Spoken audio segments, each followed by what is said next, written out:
interview series. I'm here with Jordan. Jordan, thanks for joining me on this first episode. And, we'll get right into it. Want to talk a little bit about you, your career, what makes RRAR so special, and your experience being here. You're currently transitioning out of the role of Government Affairs Director. But let's talk a little bit about you, about your background. What got you interested in legislative affairs, into politics, and how did you become involved with RRAR? Thanks, Kevin. Well, first I want to say welcome to you. We are, yes, in a transition. I want to welcome you as the new Government Affairs Director for RRAR. So we are excited to have you, and the members are lucky to have you. And I'm sure we'll talk about your experience here coming up. But I got into politics from a really young age. When I was in third grade, I told everyone I wanted to be a lobbyist, which is really weird because I probably didn't even know what that actually was at the time. I was a political science major at UNC. So as of right now, I'm probably like one of the only people I know who's actually using their degree, but that will be short-lived here in a bit. But I got involved in political fundraising immediately after college, and then I went to work for NC Realtors, our state association, as a fundraiser for the Realtors Political Action Committee. And I worked there for 3 years before coming here to serve as the government affairs director the day of lockdown. So it was a really fun experience for 2 years. We were shut down a bit, but we had a great Raleigh City Council and a great Wake County Commission that worked really well with us throughout the pandemic, and we were able to have a lot of big wins during that time. So it was an exciting time to be here. But yes, I am transitioning out, and I'll be joining my family company, which is textile sales. So home bedding, textiles, and very different. And I will not be using that political science degree after this. But I'm excited to be able to transition with you, Kevin, and help you get started and make sure you're all set. Yeah, no, you've been a great help throughout this process, and I think that we're similar in the fact that our love or interest in politics started at a young age. I think for me it was my grandmother used to babysit me, and she would always talk about presidential history, specifically John F. Kennedy. So at a very young age, I became fascinated with the Kennedy family and President Kennedy's presidency. And then from there, similar to you, I did go to school for United States history and political science, and thought I would be a U.S. history teacher, but was able to work for the New York State Legislature right out of college. And that's where I'm from, New York. Graduated from the University at Albany, um, a small SUNY school in New York. And from there, went to work for the New York State Legislature, and then transitioned to North Carolina in 2018, where I started working for the Nurses Association, and worked there right up until the pandemic. And then I went and started basically, I want to say, overseeing a very, very young government affairs department at a not-for-profit based out of New York, and then did that for about 3 years, and that brought me here. Did you, when you saw yourself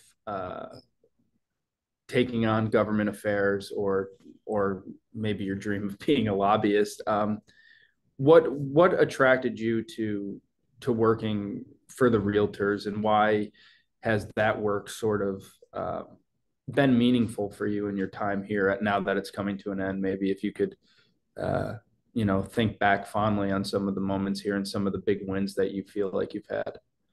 Yeah, that's a great question. So I think I've loved working for the Realtors so much because it is nonpartisan. It's really hard to find a group like that right now that's completely nonpartisan, very 50-50, works with everyone and works for something that's fairly non-controversial, right? We're talking about home ownership. We're talking about the American dream of home ownership. It is something that you feel good about working for every day. Our members work really, really hard. Realtors are some of the hardest working people that you'll meet, and people really don't understand their industry. So being able to advocate for them is important. And I think people need to know how important this industry is to our economy at large. And that's something we were really able to tell the story of during the pandemic. Why it was important that realtors be essential, what they do for the local economy.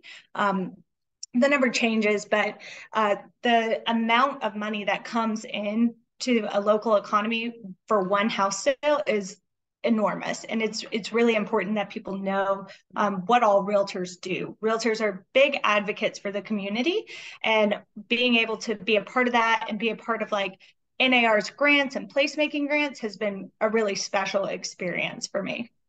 Yeah, I wanted to touch a little bit more too, and maybe you've done it for a few years now, but we just got done with Legislative Day in Raleigh. How important is that as like a capstone for getting all of the Raleigh realtors together to advocate together, but also maybe touch on the importance of realtors showing up? Because I know, anytime we talk to realtors, they want things done, they want things moving in the right direction, but it really does make an impact. And not just in this space, in my career, sort of transitioning from healthcare into real estate. It's super important for the members to show up and advocate for themselves. They are their, for lack of a better term, best advocates. So how important are like the legislative days, the legislative meetings, attending those, and just being present at those types of events? Yeah. So first, I think it's really important to highlight that your experience is so perfect for this role moving forward. Not only do you have this government experience where you have worked in a General Assembly before, but you also have association experience. And association experience is really unique, right? Yeah. These members that we have, that you have had in the past, know more about their industry than elected officials do. I know we expect our elected officials to be the experts on everything, but there is so much that's expected of them. We really can't expect them to know all the details of the real estate industry, and our members really bring these stories to life. They come in with client stories to say, like, your constituents need this, or this is not working for your constituents. I had just sold a house to these people, and like them bringing those personal stories and personal anecdotes and their expertise is really cool to see. And I don't think that they realize the power that they have and the knowledge that they have until they're sitting in the room with the elected officials and having those conversations. Because, I think we all, before we meet them, we think, oh, they know everything about every policy that is ever passed, but so much happens at the General Assembly. There's no way. I've just always thought that's cool to like watch the light switch when our members are like, oh wait, I do bring a lot to the table in advocating here.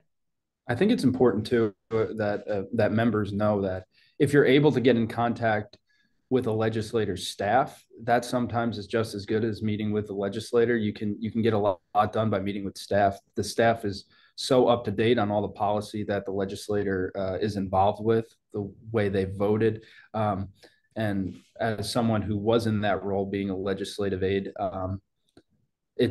I always enjoyed talking to people from associations that wanted to learn more about what the legislator was feeling or where they stood on a particular bill. So I think it's important to know that legislative staff can also be a good resource if you can't get in contact with the actual legislator. Totally. I mean, we had the experience this past legislative day where a special vote was called during a lot of our meetings, and there were people who had to meet with staff, and that's equally as important, sometimes more important, because they're the ones who can send the reminders, slide something on the desk like, hey, remember they came by. So I think just seeing how it all works, there are some people who really don't like politics. So I think they go into it legislative day with sort of a negative feeling, or they don't think it's going to be they don't think they're going to enjoy it. And then when they actually go through it and see what it really is, and that it's really not political, it's just about real estate issues, I think most people end up leaving that legislative day and loving it. Of course, we have 125 people that came, so maybe not all of them loved it, but that's a huge delegation. So I'm proud of what we did. Yeah. What was that, 3 weeks ago? Yeah, about 3 weeks ago. I think it's important too to note, to Jordan's point, that legislative affairs is different than politics, and I know it all sort of gets grouped together in the same arena. But for me, I what you mentioned earlier resonated, because the reason I liked working in the state legislature, and then the reason I liked representing nurses or now representing realtors, is I was able to understand the legislative process, and that's what interested me as opposed to politics. I got desensitized to politics by running campaigns, working on campaigns, and you sort of all of the all of the nonsense that goes on with politics from both sides just becomes too much. And I found myself being able to focus on what I loved, which was understanding legislation and how to help people.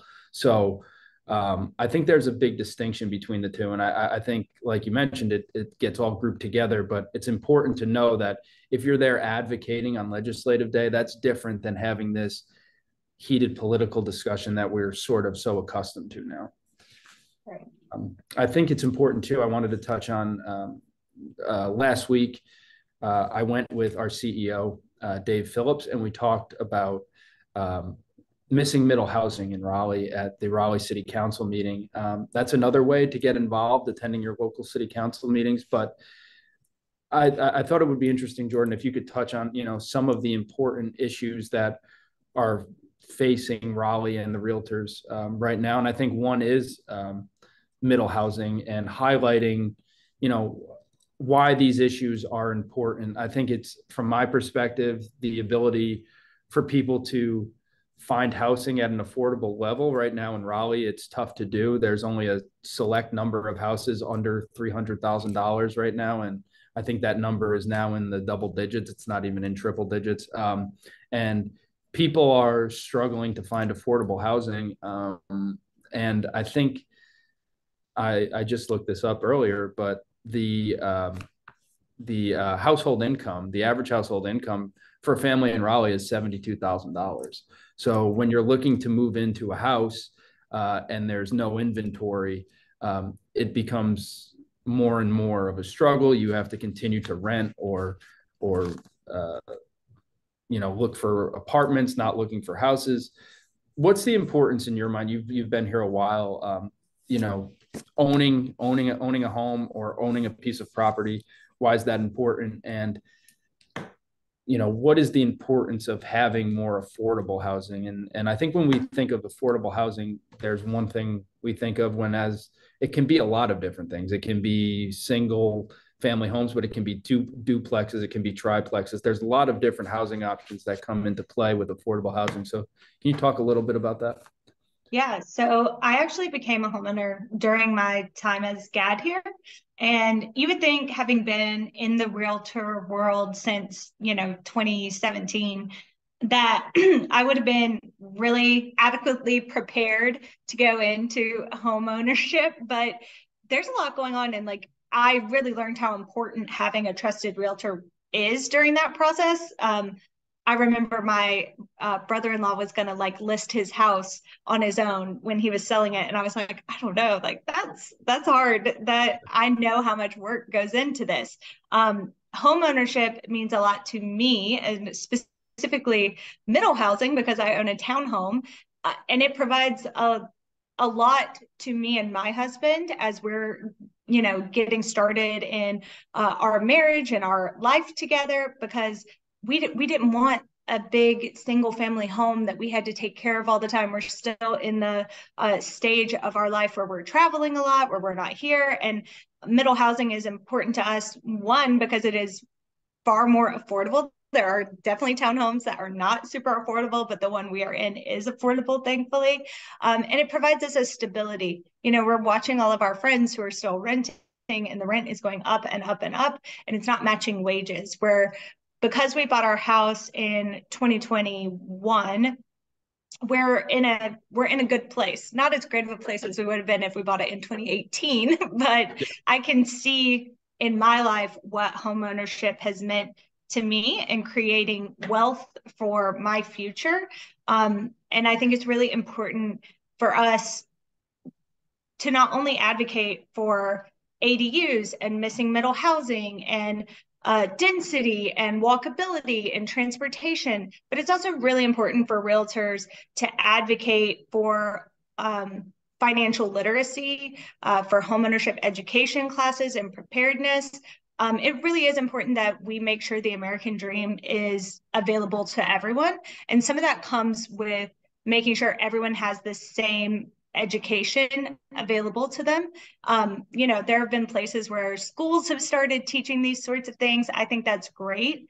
We have worked with DHIC in the past about talking through how we can make sure that realtors are a resource for people as they're getting started in this journey, as they're getting their credit scores together, as they're, saving up for their down payment, that they know what's available to them to buy homes. I think all of this stuff is really important, especially during these financial times where we're seeing rent go up so high and we're seeing inflation increase. And I think us being able to provide resources for people to take that next step in their journey is important. But I commend you for hitting the ground running. And as soon as there was a question about missing middle here, you and our CEO did go, and you're in your first month and you spoke at Raleigh City Council to defend those. So do you want to talk a little bit about that? Yeah, it was something that was important to me because I think, I bought my home, my wife and I bought our home in 2019, in March of 2019. And I look at real estate now a lot still. It's just a hobby to see what's around in the market and also helps with this position. But I don't know what we would be able to afford if I wanted to buy a home today, if my wife and I were in that position. My wife's a nurse. I work here, so we're both working people. And still, I don't, with all the other expenses and all the other uh, um, uh, responsibilities you have as a young parent like we are, there's not many options to live comfortably and also have a home in this area. And I think that the topic of middle housing and of allowing people to be able to afford homes in areas they want to live in and stay in this area and keep growing this area was important. So it was a topic that was easy for me to get behind and one to go support. I think it's necessary for this area. There's so many people coming to this area every day that it's important to provide housing options for them. And if we do that, that gives inventory for our realtors to sell these homes. So it would be a win-win for us. And I think it's a win-win for people that want to own something, that want to own a piece of property. And I think, like you mentioned, that American dream, and even just feeling like you're becoming situated in your life, in your career, you have an opportunity to own something. It's a great feeling. And I think we need to do a better job of providing options for people to own where they live, whether it be a townhome, whether it be a duplex or a triplex, or whether it be a single family home. There needs to be more affordable options for people. And like you mentioned earlier, prices of homes are going up and wages are staying the same. And people, like I said, $72,000 is the average salary for a household in Raleigh. And that is not on par with what the housing costs are currently. So for me, it was an easy topic to get behind and go talk about and go support. Dave did a great job as well, sort of coaching me up for my first time in front of the Raleigh City Council. But it was a great experience, and I hope the members are happy with it. And it's something that, we plan to do, not just in Raleigh, but in all of Wake County and Harnett County. And when there's issues that need to be supported, we plan on being there. So it was a really great experience. I think transitioning a little bit here. You've been here for a few years now, and now we're seeing some progress with some bills, some legislation, but also we're seeing new initiatives here with RRAR. We have the blog on the website. We have this interview series. what was your mindset and in this role of keeping content fresh, but engaging the membership so they know that government affairs is working for them and what they're doing? And I was curious to hear your opinion on that and just the importance of keeping things fresh and letting the members know that we are a resource for them at all times. Yeah, so being here during COVID, things were obviously a little different. One of the things that I focused most of my work on, especially in the first year or two, was making sure our members knew that all of our work was rooted in our policy positions, which are approved by the board of directors. So that really starts from our membership. So when Kevin's talking about going out and talking to different city councils or town commissioners, he's not saying he's going to go and talk on his behalf or how he interprets things. He's talking about initiatives that our members have said are important and stances they have taken. I didn't really feel like at the beginning our members knew that as much. They kind of thought we were just doing whatever we felt like doing that day. So we tried to root all of our work during the pandemic in those policy positions, making sure we were advocating really clearly on our members' behalf. Which I thought was important. And we provided a lot of different resources that are way different than what we do now. We did like video series with interviews with candidates. We did this Keeping Up With series where we met with planning directors and city managers and the mayor from different cities, and we really got to talk about what was happening there and letting our members know what was going on, and like keeping up with Cary and like learn what was going on in Cary, and really meeting our members where they were at that time, which was far more virtual, and the market was so crazy. So it was important for them to know like the selling points for these different municipalities. So you definitely have to stay fresh and with the times. And like now you're in a completely different environment. So you get to make things your own. Yeah. I think you talked a little bit, you touched on this sort of the candidate process. And I think it's important to let our members know um, what we do behind the scenes leading up to the election season, giving the candidates. Can you talk a little bit about that? Because you've been through a few cycles of that already. And also sort of branching off, why not to get frustrated with sometimes without seeing progress within the legislature, how hard it is to get things moving in the right direction. But let's start quickly with the little process behind the election season and give a little insight to that. Yeah, so Raleigh regional members should be really proud. I can pretty confidently say that out of all of the associations in North Carolina, we have the most extensive local candidate and state candidate interview process. So we interviewed 82 people last year, I believe. So we do 25-minute interviews, 5-minute transitions, and we do those, every day for 5 days, and we do them virtually. We ask questions that come from our policy positions that are approved by our government policies and issues committee. So again, everything is coming from member approval. It's members from the board of directors, the GPIC committee, the Realtors Political Action Committee, and our Triangle Realtor Leadership Academy students. They're all invited to interview and score candidates, and staff does not score candidates. We only present the scores for GPIC to approve candidates who get funding. But those candidate funding approvals have to go all the way through the board. So they actually go from GPIC to the RPAC committee to the board for final approval. So we have a really extensive member-driven process, which I think we can be really, really proud of. And our members at large should feel good about when they are electing leaders to the board of directors, or when they are seeing people in their office choose to put their name in to be on the GPIC or RPAC committee. Like, these are important jobs, and these people are taking this seriously and putting a lot of time in. So we appreciate their thoughtfulness during all of that, because it is a lot. It's draining, especially for us, because staff does all the interviews. We are there for them. So as far as getting frustrated, when things aren't moving. I think that's a general American public frustration. You know, if we want things to move quicker than they do, Yeah. but elected officials are tasked with thinking of the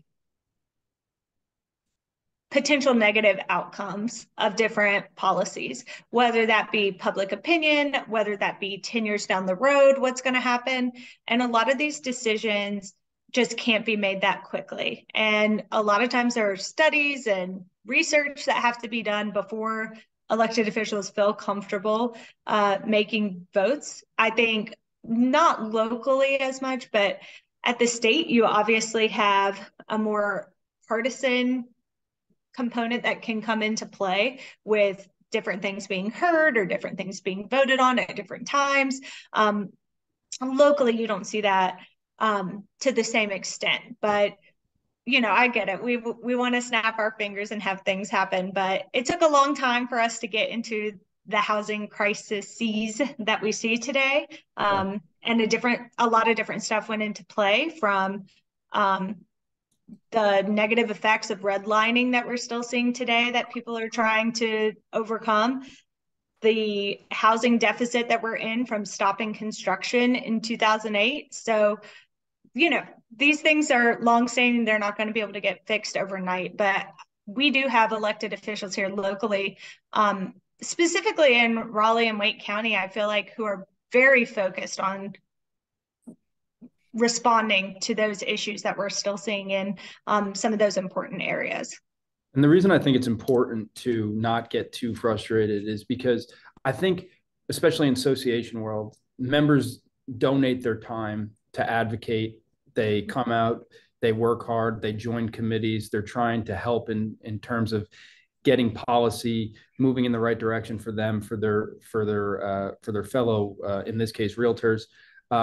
Don't get frustrated with lack of progress. The work is important, and without that continued push for advocacy, without your continued drive to want to help, then there's no chance for positive movement. But if you continually come out and work hard and donate your time and continually advocate, I do believe that I've seen it, that good things do come to those hardworking folks in the association. Yeah. Yeah. I mean, there have certainly been issues that have taken a really long time for us to get past, but at the state level, for example, association healthcare plans, it took a really long time, and they finally made it happen. And that's so great that it not only passed the state, but then it had to get federal court approval. So it didn't happen overnight, but it did happen. So we're happy to see that success. But a lot of things work at that slower pace. All right, Jordan, finally, the last thing I want to talk to you about as you're departing your position here as GAD and as I take over, what are some things that you hope to see RRAR do? And, you know, what are some efforts you think that will make the most significant impact moving forward? Yeah, so I think you're going to be great, and I'm really excited for you and for the members. One of the things that I became really passionate about here was coupling our work in our charitable aspect, which is the Realtor Giving Network, with our work in advocating. I think both of those are two different sides of the coin of advocating for our communities. RGN is focused on ending homelessness through giving to nonprofits who work in that arena. I think that's important for us to make sure we are communicating clearly that we have this resource to elected officials and municipal staff, so that they know that we're interested in helping in that way as well. I also think, in that same vein, the education component in working to make sure that we are being proactive in helping close the homeownership gap. I think that our members have been really passionate about that. I think it's really important that we take a clear stand on closing the homeownership gap and work towards that. And I think that's something that we will continue to work towards in the future through educating our realtors on how to be better advocates for their clients or potential clients in the future. I also think being along the lines with the charitable, being able to use the grants through NAR, the resources that we have to provide other resources to our local municipalities is important. I know right now we're working on a placemaking grant with Fuquay Farina. We have so many more resources that we can use. And I know we have a colleague, Monica, who's really going to be focused on working with you to implement those. And I think that's going to be a great place for us to really partner with the community. And I think that's what our members can look forward to seeing, that we want to be a partner with the communities where our realtors live and work. We don't want to just come and ask for things. We have resources. We want to be a partner. We want to make the community better. We're not just like out looking to protect the real estate industry. So I look forward to seeing that grow in the future. All right, that's great. Thanks, Jordan. I want to say thank you for all your help getting me situated in this position, introducing me to all the members, and being a great resource. You've done a tremendous job, and I am very grateful that you were able to join me on this first episode of this legislative interview series. So thank you very much. No problem. Thank you, Kevin. All right, thanks, Jordan.